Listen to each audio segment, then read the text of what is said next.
আজকে আমাদের একটা জলতত্ত্বের একটা আমাদের কর্মসূচি আমরা এখানে আয়োজন করেছি পরিবেশ দিবস উপলক্ষে।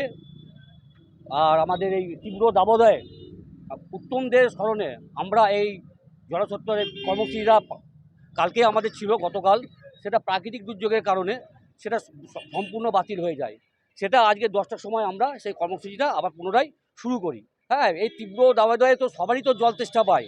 মানুষ জলের জন্য একটু গাছের তলায় দাঁড়ায়, কোনো দোকানে ঢোকে একটু জলের জন্য।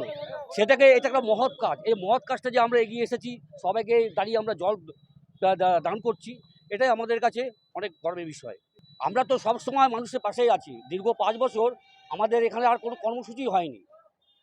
দুষ্কৃতীরা কিছু জামাত বাহিনী আমাদের আমাদের দখলমুক্ত করে আমাদের তাড়িয়ে দিয়েছিল। তারপর থেকে পরিবেশটা সম্পূর্ণ নোংরামুক্ত হয়ে গেছিলো। আবার আমাদের ভাজপা আসার পর থেকে আমরা পুনরায় আবার ক্লাবটা আমরা ফিরে পাই। আমাদের অনেক কর্মসূচি যেগুলো আমাদের বন্ধ ছিল, আমরা ব্লাড ডোনেশন থেকে শুরু করছি।